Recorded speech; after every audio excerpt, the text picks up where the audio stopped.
instant. Yeah. Instant. I was in a piano party, not to dwell on this, but I can remember once, you used to have piano parties where all the pianists would take shots at each other, as I said, like gunfighters. And I can remember being at this piano party, and there were a couple of interlopers. There were a few bass players like Red Calendar, Ray Brown, diversified. And Art was in the kitchen, and it was noon, and he was having a beer or something. And I remember he always turned away from wherever the music was. If you were playing here, Art would never listen like this. He would, turn away like this. And all the pianists, the various pianists that had that kind of nerve, I didn't, but they'd say, hey, Art, listen to this, and they'd rattle off something, of his or something that they thought would impress him. And he'd say, all right, I hear you. And he came in finally, wiped out all the piano players right away, sat down, wiped out all the piano players. He used to say T for two. And then he called for the bass players. And he proceeded to go through, I think there were 4 bassists there, and he went through all 4 of them, because he started the harmonic thing, the movement with the T for, this. One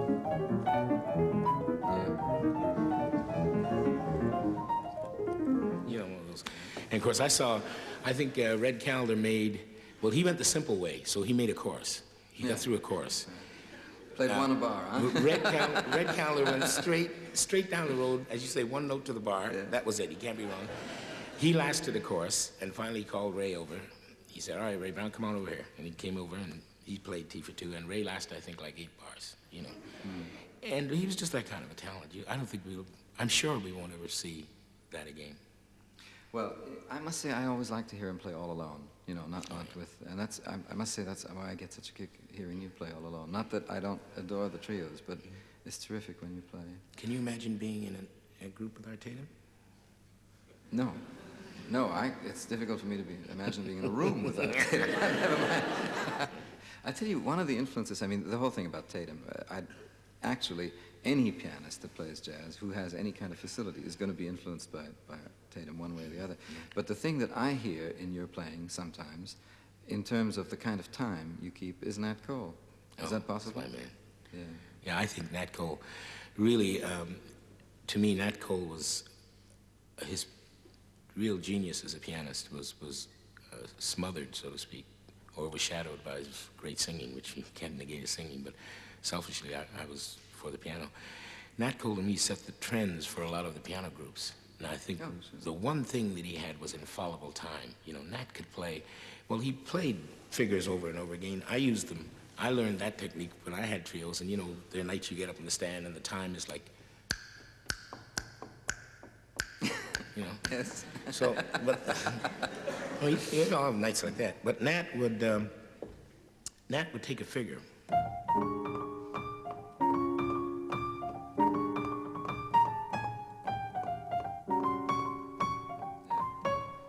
That sort of thing.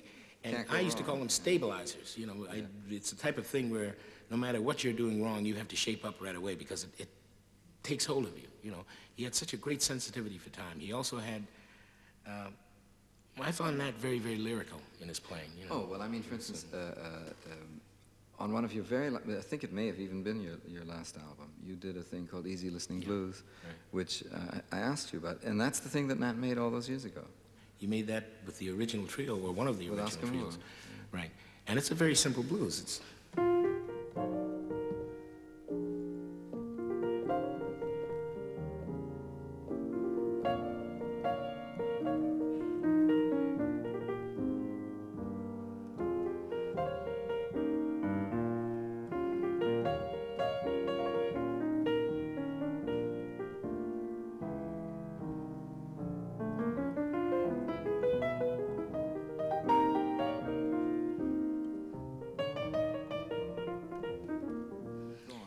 so nice. This,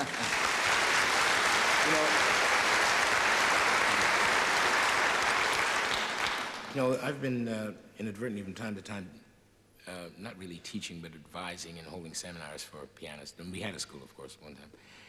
And whenever the pianists used to come to me and say, like, how do I come up with this thing you call invention or improvisation or, whatever, whether linear or harmonic, I used to send them to listen to Nat Cole records.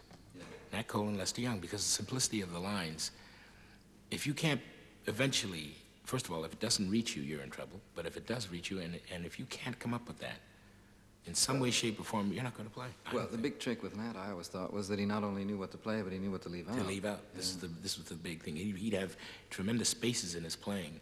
That's why I love Basie's playing. Oh, It's the master of that. You know, Basie is. Well, Basie to me, again, a very underrated pianist. I remember one night last year on our European tour that I made the big mistake, you know, in the flurry and furor of playing my set. Before I knew it, I went into this, you know. Now, you don't do that if you're on tour with Basie, right?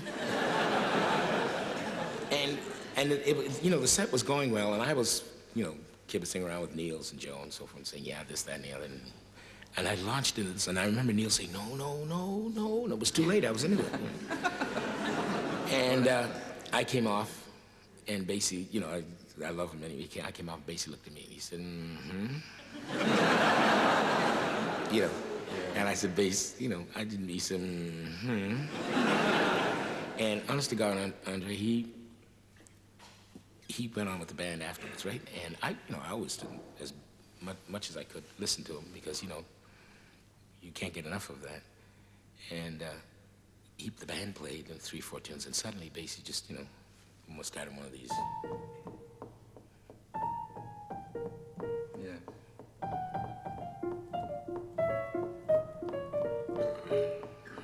And you know, before he got through like about 3 choruses, he wasted my whole set that went on before.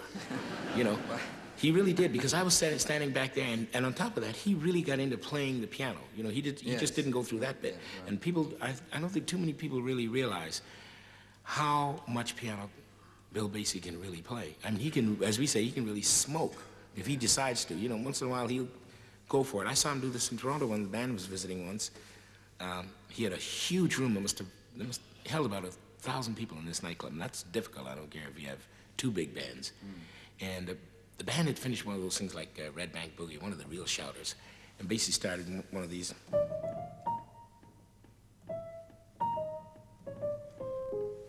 You know, and the band had just finished this thing, and so, of course, you know, there's so much tension, and the minute the band finished, everybody stood up and applauded, and then they sat down and some, you know, passed me my drink, and they're lighting cigarettes, and the bustle was going on, and Basie was sitting there going like this. Well, he was busy. Right? Yeah. And before that tune got into the 3rd or 4th chorus, that room was at a complete standstill. Everyone was like, you know, or patting their feet mildly, you know. I love when he brings the band in. He's got a kind of a look that brings the Oh, band the in, look. that knocks Yeah, me out. that's the one I like. When he's playing, he goes like, you know, he says.